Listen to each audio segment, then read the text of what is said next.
Shalom, shalom, Israel. Giving all glory, praise, and honor to the God of Israel, Yahweh. And today's topic is Nehemiah chapter 5, complaints about usury. Chapter 5 of Nehemiah, complaints about usury.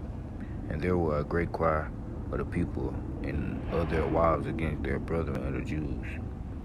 For there were that said, we, our sons and our daughters, are many, therefore we take up corn for them, that we may eat and live. Some also there were that said, we have mortgaged our lands, vineyards, and houses, that we may buy corn because of the derrick. There were also that said, we have borrowed money for the king's tributes, and that are upon our lands and vineyards. Now our flesh is as the flesh of our brethren, our children, our children as their children. And lo, we bring into bondage our sons and daughters to be servants, and some of our daughters are brought into bondage already. Neither is it in our power to redeem them, which is the captives. For other men have our lands and vineyards, meaning, everything that the captive's supposed to have, if they wasn't in bondage, they would have, which is vineyards, land, everything that's supposed to be already like birthrighted, given to you. They just like, when they took us out of the Gold Coast in West Africa, we had mountains full of gold, but when they took us, they took all the gold out of those mountains, and they took us. They took us and placed us under bondage. That was once kings and queens. Took us from all. This go back to me saying all that. Oh, go back to Africa, y'all. We not African. We not from Africa.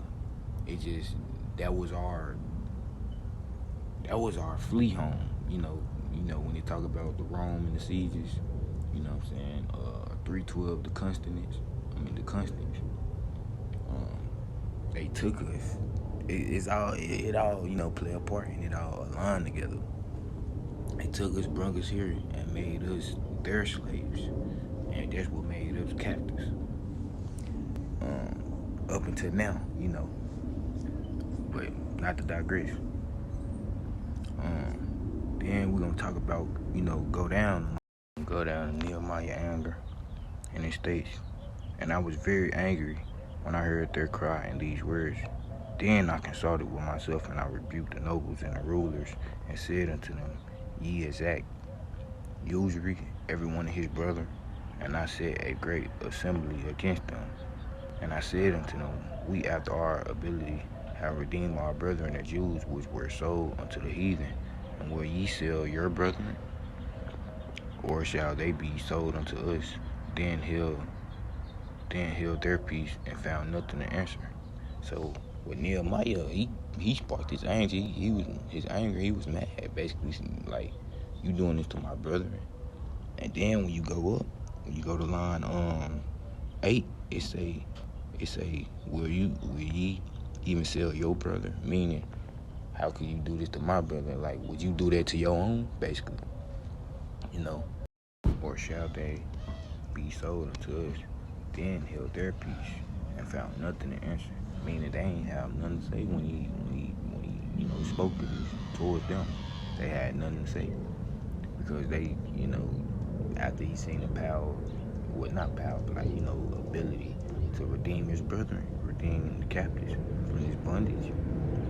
And he stood in their chest like, hey, this my brethren.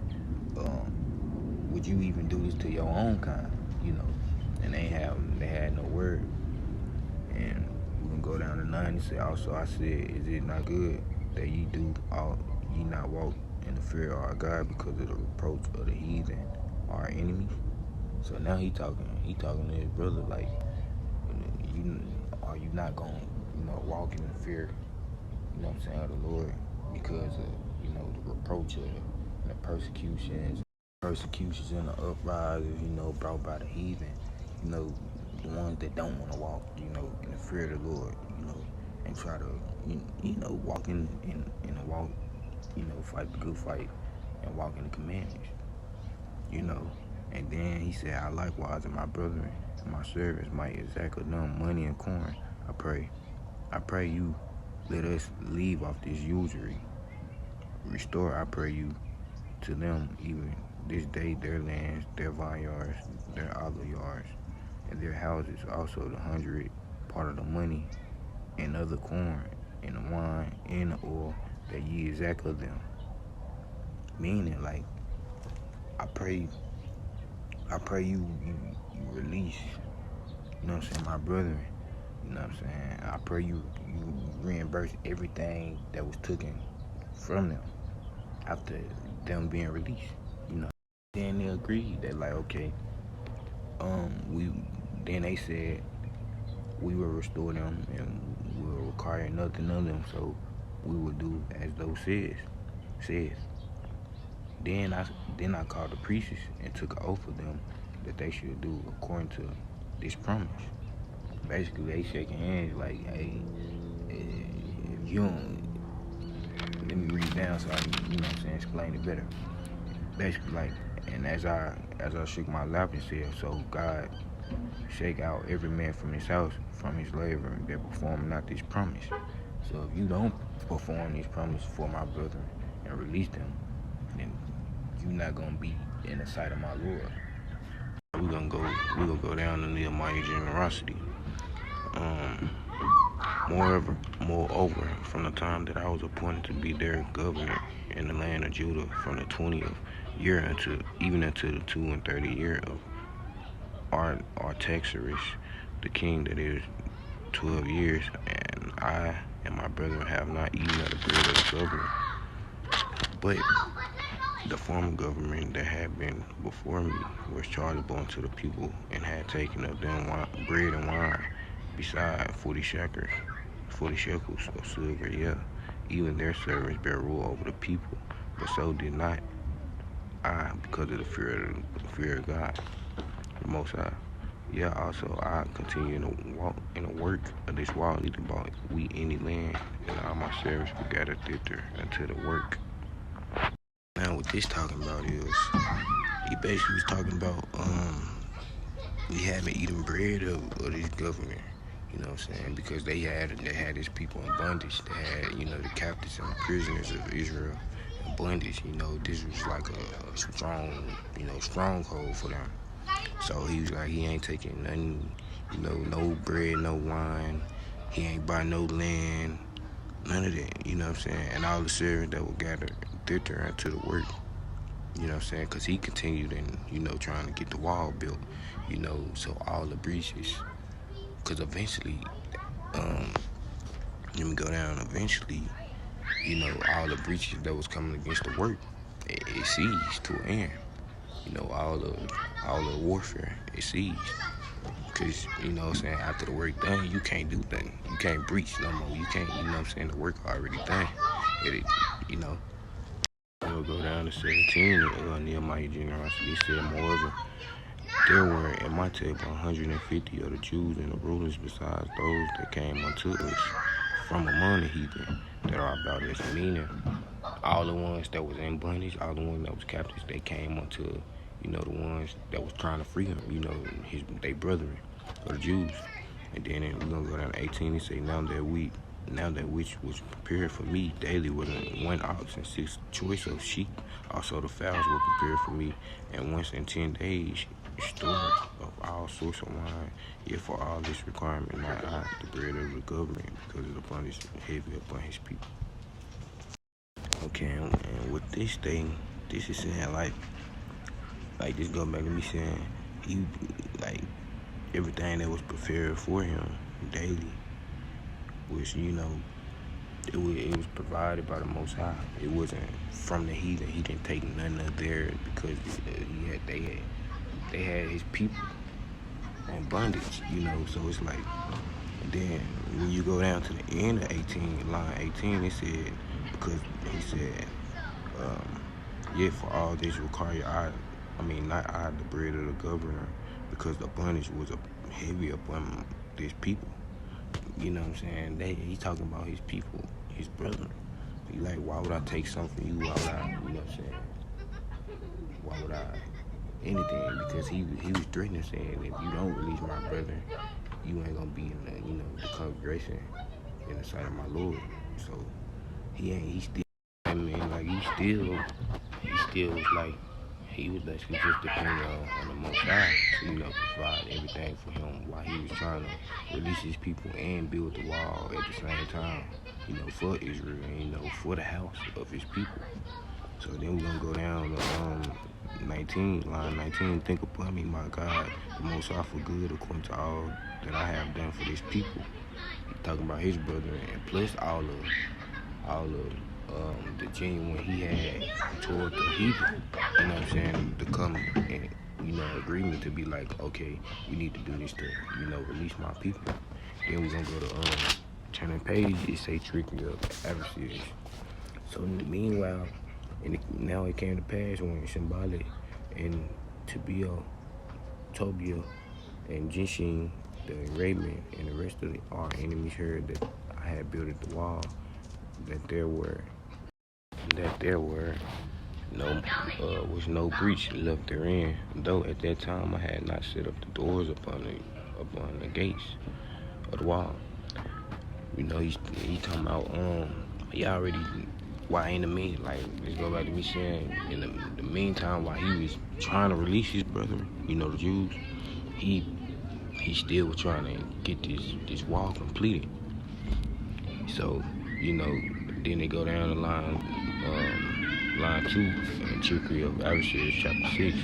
Then Shibboleth and Jishin sent unto him, saying, come, let us meet together in some one of the villages in the plain of Ono. But they thought to do me mischief. Meaning, like, right after he already set up the wall, they was trying to breach him still after the fact. They weren't trying to breach the wall, they was trying to breach him with mischief after the fact. So then we're gonna go down to 3 in this space. And I send messages from them saying, I am doing a good work, so that I cannot come down. Why should the work cease? Why does I leave it to come down to you? He's saying, like, why would he stop the work of the Most High, you know, to come down, knowing, you know, he got mischief brought against him. You know, then they kept sending letters. You know, they kept sending letters. And it said, and go down to 4, it said, yet that they sent to me 4 times after this sort. And I answered them with the same manner. You know what I'm saying? Saying, why would I, you know what I'm saying, stop this work? You know what I'm saying? You feel me? Like, why would I stop this work of the Most High? This the work of the Lord, you know. Ain't no stopping this work. Because for one, this is prophecy. You know what I'm saying? This the wall getting built, you know, for our nation. Why would we stop this, you know? Then it said, we're going to go down a letter from Symbolic. Then we're going to go down a letter from Symbolic. Then sent Symbolic his servant unto me, in like manner, the 5th time with an open letter in his hand, wherein was written, and it was reported among the heathen. And Jashmu said it, that though and the Jews think to rebel, for which cause thou builds the wall, that may be their king, according to these words. So he said they're rebelling against, you know what I'm saying, you know, the letter that I just sent them, like, why you still building this wall? Like, for one, because this is the Most High, this our king, this our father, you know, this our Abba. Why would we stop? You know what I'm saying? What he want us to, you know, put in fruition and to, you know, do. Why would we stop for somebody that's, you ain't our God, you ain't none of this. So it's like, now you saying rebel. Like, we ain't rebel, we ain't finna rebel against our, yeah, like, we ain't finna rebel against our, you know, our creator. So it's like, what you want us to be, you know, judgment or, you know what I'm saying, consequences come brought from, you know what I'm saying, the Abba, because of the simple fact you don't want us to finish doing what we supposed to do according to the law, according to our nation. So then we're gonna go down to line 7, and it says, and Doe has also appointed prophets to preach of thee at Jerusalem, saying, there is a king in Judah. Now shall it be reported to the king according to these words. Come now therefore, and let us take counsel together. So now they're trying to take counsel because of some fact. You know what I'm saying? They saying, once this wall get built, it's gonna be a king. You know what I'm saying? Among our nation, it's gonna be a new king. That's come in place, that's set in place. That's handpicked by the Most High. So it's like, now we finna in this station. Then I sent unto him saying, there are no such thing done as thou says, but though fairness them out of their own heart, for they all made us afraid, saying, their hands shall be weakened from the work, that it be not done. Now therefore, O God, strengthen my hands. So now we saying, it's staying state. Man, they trying to bring counsel against us, the Most High. Strengthen our hands, and let us not, feel you in your sight. Let us not, come with, with the spirit of being afraid. Strengthen us, as we continue to do this work. You know what I'm saying? As we get what we supposed to be done, done. Strengthen us, because it's counsel coming against us. We can't do both. We gonna have to fight back and get what you want us to do. So now we're gonna go to Shemaiah's counsel. And then it states, afterward I came into the house of Shemaiah, son of Delaiah, the son of Meteabil, who was shut up, and he said, let us meet together in the house of God within the temple, and let us shut the doors of the temple, for they will not come to slay thee. Yea, in the night will they come to slay thee. And I said, such a man as I flee, and he who is there, that being as I am, would go into the temple to save his life, I would not go in. And lo, I perceived that God had not sent him, but that he pronounced this prophecy against me for Tobiah, and Sanballat had hired him. Now therefore was he hired, and that I should be afraid and do so and sin, and that they might have matter for an evil report, that they might reproach me. My God, think thou upon Tobiah and Sanballat according to these words. And on the prophetess Noadiah and the rest of the prophets that would have put me in fear. Now he basically saying like all these people, it's people getting hired, to come in the confines, coming among the temple to try to stop this work and try to, provoke or incite to try to get them to sin, cause being afraid, so he gonna do anything in that moment, just cause he afraid. So he like, at this point, he talking to God. He like, my God, think though that Tobiah and Sanballat, according to their works, and the prophetess Noadiah and the rest of the prophets, that they would have put me in fear. So now all they doing, they trying to stir fear, bring fear mongering tactics, to stop him from doing, what the Most High need him to do. So then we're gonna go down. He said we're gonna go down. Said the wall completed in 52 days. Line 15, so the wall was finished in 20 and 50 days. 20 and the 5th day of the month, Elul, and 50 in 2 days. And it came to pass that when all our enemies heard thereof, and all the heathen that were about us saw these things, that were much cast down their own eyes, for they perceived that the work was wrought of our God. Moreover, in those days, the nobles of Judah sent many letters unto Tobiah, and the letters of Tobiah came unto them, for there were many in Judah sworn unto him, because he was the son-in-law of Shechaniah, the son of Arah, and his son Jonathan had taken the daughter of Meshullam, the son of Berechiah. Also they reported his good deeds before me, and uttered my words to him, and Tobiah sent letters to put me in fear. Now we're gonna go down to chapter 7. Rulers appointed over Jerusalem. And it came to pass when the wall was built, and I had set up the doors and the porters and the singers and the Levites were appointed. Then I gave my brother Hanani, the ruler of the palace, charge over Jerusalem. He was a faithful man and feared God above many. He feared God above many. And I said unto them, let not the gates of Jerusalem be open until the sun be hot. And while they stand by, and let them shut the doors and bar them, appoint watches of the inhabitants of Jerusalem, every one of his watch, and everyone to be over against his house. Now the city was large and great, but the people were few therein.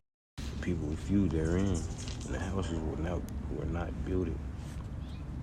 So man, he basically saying like this it came to pass after the fact the wall was built. And now, at this time, he set up the doors. He put the porters. He put the singers, and the Levites were appointed, to govern it, over, because only Levites can sanctify. They the only ones, of their nation can sanctify, keep everything purified, and appointed. They be the ones appointed over it. The Most High gave them that authority when he established their nation. So we're going to go down to the census of the exiles. And my God put into my heart to gather the nobles and the rulers and the people, that the people might be reckoned by genealogy. And I found a register of the genealogy of them which came up at the first, and found written therein, they are the children of the prophets, and that went up out of the captivity, and those that had been carried away, whom Nebuchadnezzar, the king of Babylon, had carried away, and came again to Jerusalem and to Judah, and everyone into his house.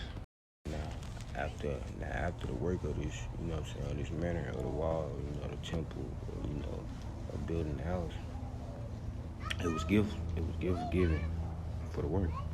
And it said, and some of the chief of the fathers gave unto the work to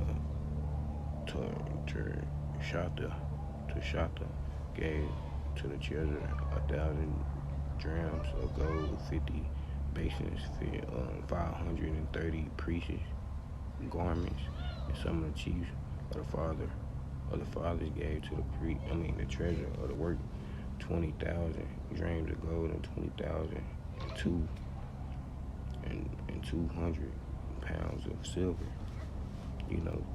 and that which was the rest of the people gave was 20,000 drams of gold, and 20,000 pounds of silver, and three score and 7 priests' garments. So the priests and the Levites and the porters and the singers and some of the people and the